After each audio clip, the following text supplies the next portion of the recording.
প্রথম সামুয়েল গ্রন্থ থেকে পাঠ 17 অধ্যায়। একসময় ফিলিস্তিনরা যুদ্ধ করার জন্যে তাদের যত সৈন্যদল জড়ো করল, তারা জুদা এলাকার শোকোয় সমবেত হল।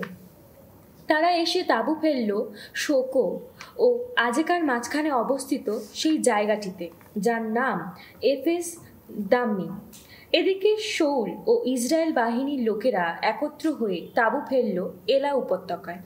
তারা ফিলিস্তিনদের সামনে ব্যূহ সাজিয়ে যুদ্ধের জন্য প্রস্তুত হলো। ফিলিস্তিনরা একদিকের পাহাড়ে আর ইসরায়েলীয়রা উল্টো দিকের পাহাড়ে দাঁড়িয়েছিল। মাঝখানে ছিল সংকীর্ণ উপত্যকা।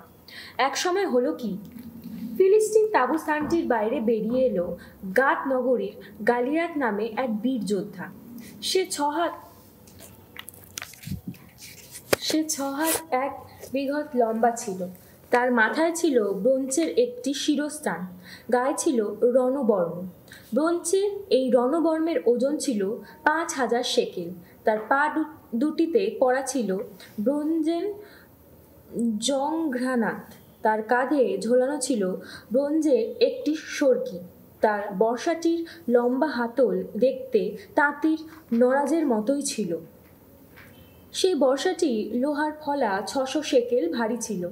ঢাল বর্দার তার আগেই চলছিল।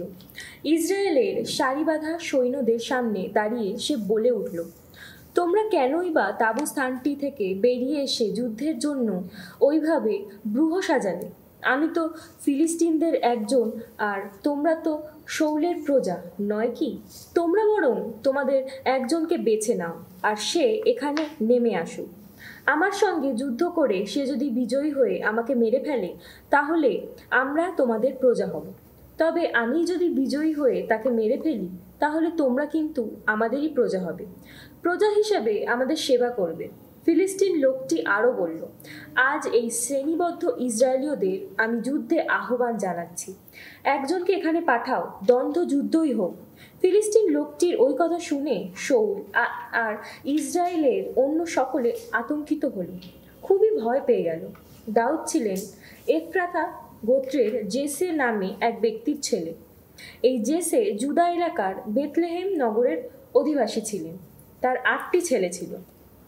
এই সময় শৌল যখন রাজত্ব করছেন, জেসে তখন তো বৃদ্ধ হয়ে পড়েছেন, তার বেশ বয়স হয়েছে। এই জেসের প্রথম 3টি ছেলে বাড়ি ছেড়ে শৌলের সৈন্য হিসাবে যুদ্ধ করতে গিয়েছিলেন। তার ওই যে 3টি ছেলে যুদ্ধ করতে গিয়েছিলেন, তাদের মধ্যে বড় ছেলেটির নাম ছিল এলিয়াব, মেজ ছেলেটির নাম ছিল আবিনাদাব, আর সেজ ছেলেটির নাম ছিল শাম্মা। দাউদ ছিলেন জেসের ছোট ছেলে। বড় 3জনই শুধু শৌলের সৈন্যদলে যোগ দিয়েছিলেন।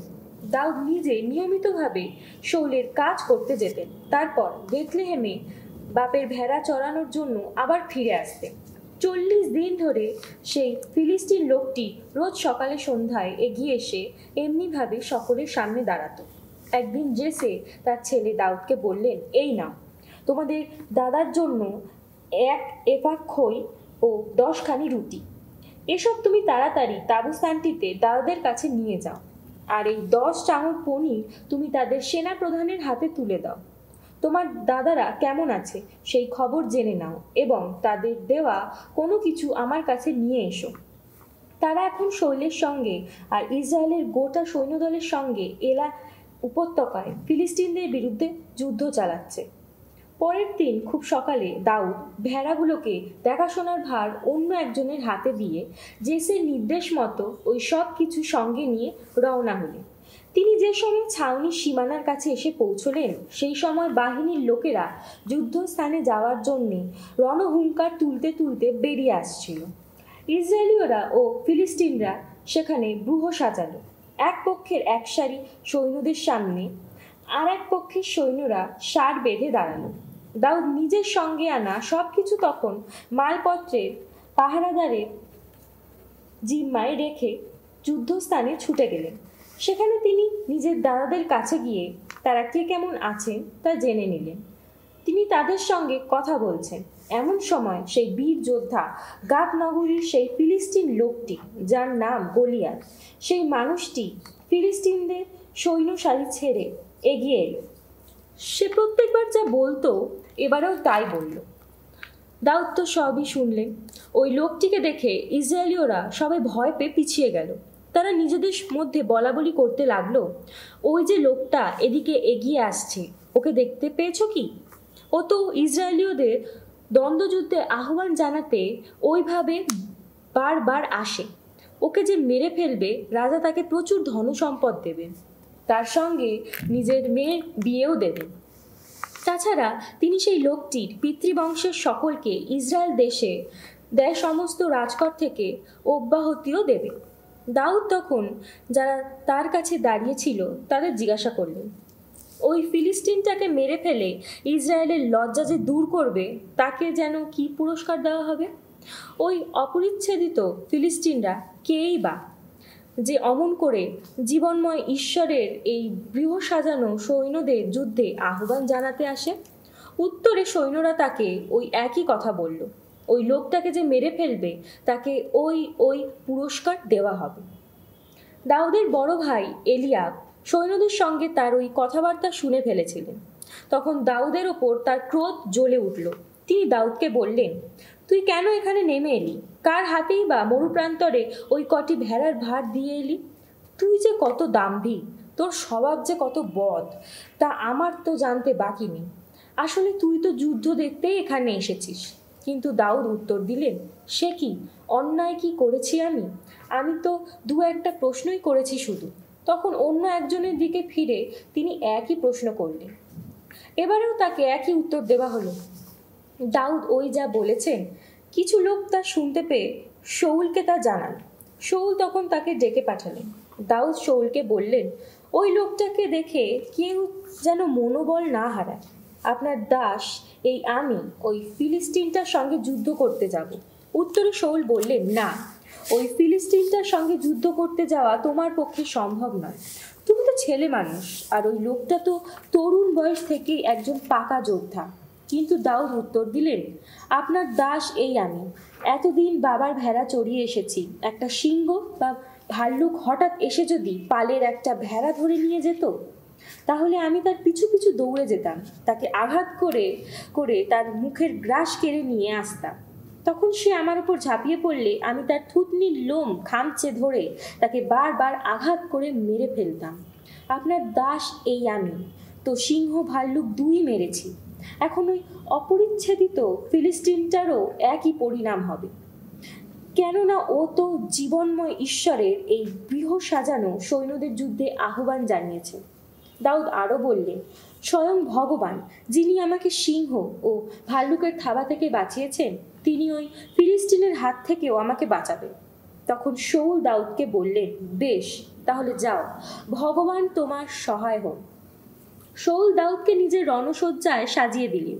তার মাথায় তিনি ব্রোঞ্জের শিরস্থান পরিয়ে দিলেন, আর গায়ে পরিয়ে দিলেন রণবর্ম। দাউদ ওই পোশাকের উপর কোমরে নিজের তলোয়ার ঝোলালেন। এই অবস্থায় তিনি হাঁটতে চেষ্টা করলেন, কেননা ওই ধরনের পোশাক পরতে তিনি অভ্যস্ত ছিলেন না। শেষে তিনি শাউলকে বললেন, না, এই সব কিছু পরে আমার পক্ষে হেঁটে চলা সম্ভব নয়, আমার তো অভ্যাস নেই। তাই দাউদ তখন ওই পোশাকটা খুলে ফেললেন। তিনি তার লাঠিটা হাতে নিলেন। তারপর সেখানকার খাদ নদী থেকে বেছে বেছে 5টা মসৃণ পাথরের টুকরো কুড়িয়ে নিয়ে সেগুলো নিজের রাখালিয়া ঝুলির জেবের মধ্যে রেখে দিলেন। এবার তার ফিঙেটা হাতে নিয়ে তিনি ওই ফিলিস্তিন লোকটার দিকে এগোতে লাগলেন। ফিলিস্তিনটাও তখন এগিয়ে আসছিল দাউদেরই দিকে। তার আগে আগে চলছিল তার ঢাল বর্দার। ফিলিস্তিনটা তাকিয়ে যখন দাউদকে দেখতে পেল, তখন তার মনে দাউদের প্রতি অবজ্ঞার ভাব জেগে উঠল। কেননা দাউদ তো নিতান্তই ছেলে মানুষ, গোলাপি গাল, কমনীয় চেহারার ছেলে মানুষ। ফিলিস্তিনটা তখন দাউদকে বলল, আমাকে তুই কি একটা কুকুর পেয়েছিস যে হাতে লাঠি নিয়ে আমার বিরুদ্ধে এগিয়ে আসছিস? তারপর সে তার যত দেবতার নাম নিয়ে দাউদকে অভিশাপ দিতে লাগলো। দাউদকে সে বলল, এবার আমার কাছে আয় দেখি, তোর মাংস আমি আকাশের যত পাখি আর পৃথিবীর বন্য যত পশুর গ্রাস করে তুলব। উত্তরে দাউদ ফিলিস্তিনটাকে বললেন, তুই তো আমার বিরুদ্ধে এগিয়ে আসছিস তলোয়ার, বর্ষা আর সরকি হাতে নিয়ে। আমি কিন্তু ইসরায়েলের ওই যে ব্রুহ সাজানো সৈন্যদের তুই যুদ্ধে আহ্বান জানিয়েছিস, তাদের ঈশ্বর স্বয়ং বিশ্বপতি ভগবানের নাম নিয়েই তোর বিরুদ্ধে এগিয়ে যাচ্ছি। ভগবান আজই তোকে আমার হাতে তুলে দেবে। তোকে আমি মেরেই ফেলবো, ঘাড় থেকে তোর মাথাটা আলাদা করে দেব। শোন, আজই আমি তোর আর ওই সব ফিলিস্তিন সৈন্যদের মৃতদেহগুলো আকাশের যত পাখি আর পৃথিবীর যত বন্য জন্তুর খাদ্য করে তুলব। তাতেই সারা পৃথিবীর লোকেরা বুঝতে পারবে ঈশ্বর বলে এমন একজন সত্যিই আছেন, যিনি ইসরায়েলের নিত্য সহায়।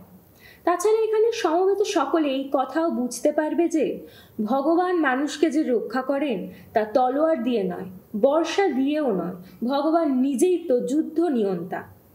তোদের সকলকে তিনি আমাদের হাতে তুলে দেবেন। ফিলিস্তিনটা যখন দাউদের মুখোমুখি হবার জন্যে আবার এগিয়ে আসতে শুরু করলো, তখন দাউদও ফিলিস্তিনটার মুখোমুখি হবার জন্যে তাড়াতাড়ি শত্রুপক্ষের সৈন্য সারির দিকে ছুটে গেলেন। তখন তিনি তার ঝুলিতে হাত ঝুঁকিয়ে একটা পাথর বের করে নিলেন এবং নিজের ফিঙেটা দিয়ে তা ছুঁড়ে মারলেন। পাথরটা ফিলিস্তিনটার কপালে আঘাত করল, কপাল ভেদ করে ঢুকে গেল। সে তখন মুখ থুবড়ে মাটিতে পড়ে গেল।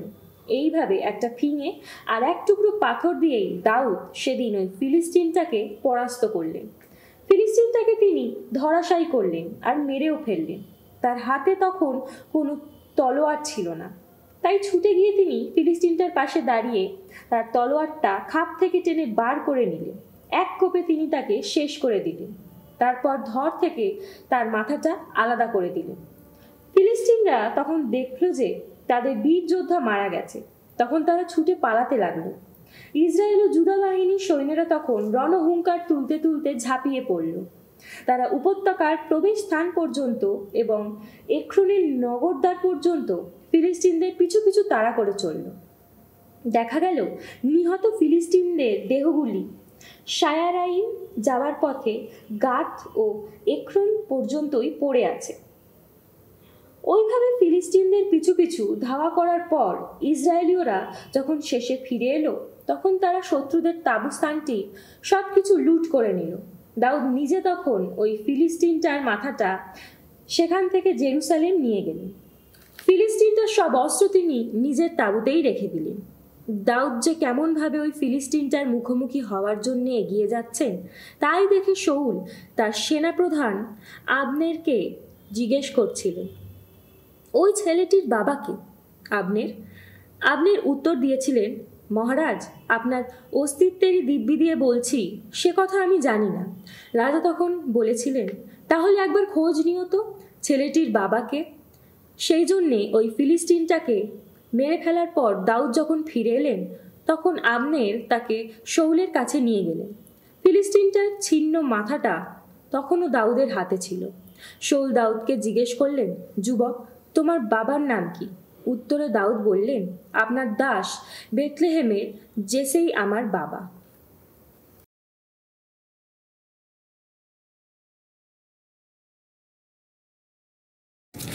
সামসঙ্গীত 124। ভগবান যদি না আমাদের পাশে থাকতেন, এখন এই কথা বলুক ইসরায়েল। যেদিন ওইসব মানুষ আমাদের ওপর ঝাঁপিয়ে পড়েছিল, সেদিন ভগবান যদি না আমাদের পাশেই থাকতেন, আমাদের ওপর যখন জ্বলছিল ওদের ক্রোধের আগুন, তখন ওরা তো আমাদের জীবন্তই করে ফেলতো গ্রাস। সেদিন জলরাশি এসে আমাদের ডুবিয়ে দিয়ে যেত, আমাদের ওপর দিয়ে ছুটে চলে যেত খরস্রোত, আমাদের ওপর দিয়ে সেদিন তো ছুটে চলে যেত মত্ত জলরাশি। ধন্য ধন্য ভগবান, আমাদের হতে দেননি তিনি ওদের হিংস্র দাঁতের শিকার। কিরাতের ফাঁদ থেকে পাখির মতো আমাদের প্রাণ পেয়েছে উদ্ধার। হঠাৎ ভেঙে গেছে ফাঁদ, আর আমরাও পেয়েছি উদ্ধার। ভগবানের নাম শক্তি আমাদের নিত্য সহায়। স্বর্গলোক মর্তলোক তারই রচনা।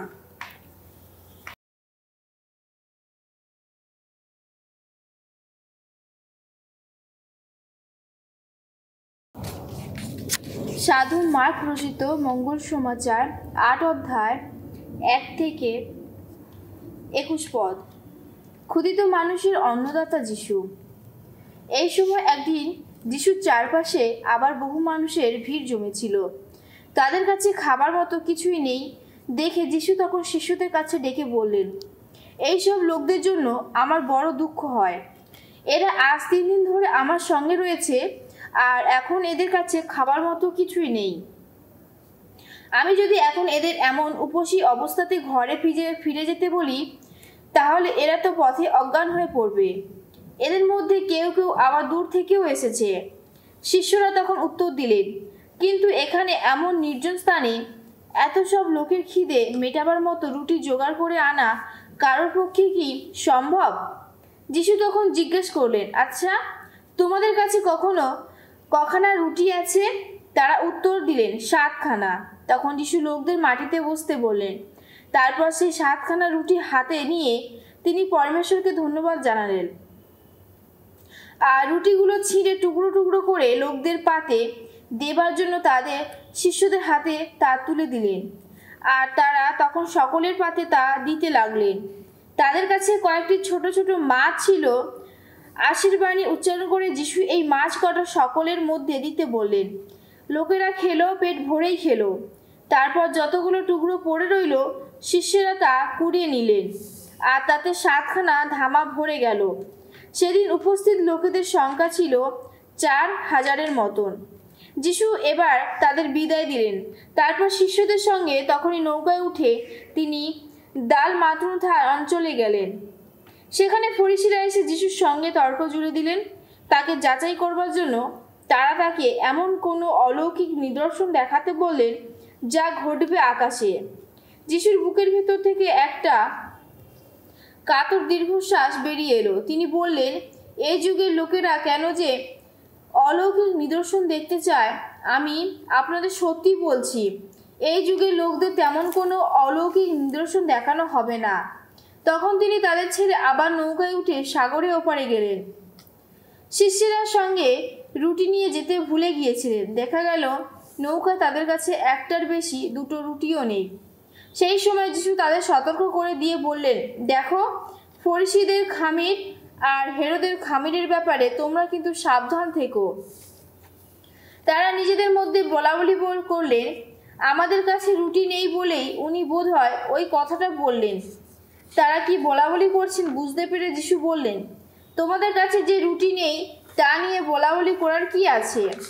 এখনো কি আসল কথা তোমরা ধরতে পারছো না? তোমরা কি এখনো বুঝতে পারছো না? তাহলে তোমাদের মনটা কি একেবারে অন্ধ? চোখ থাকতেও তোমরা কি দেখতে পাচ্ছ না? কান থাকতেও শুনতে পাচ্ছ না? তোমাদের কি মনে নেই সেদিন আমি যখন 5খানা রুটি ছিঁড়ে টুকরো করে সেই 5000 লোককে খাইয়েছিলাম, তখন পড়ে থাকা টুকরোগুলো কুড়িয়ে নিয়ে তোমরা কখানা ঝুড়ি ভর্তি করেছিলে? তারা বললেন, 12খানা। আর আমি সেই 7খানা রুটি ছিঁড়ে টুকরো করে 4000 লোককে খাওয়ালাম।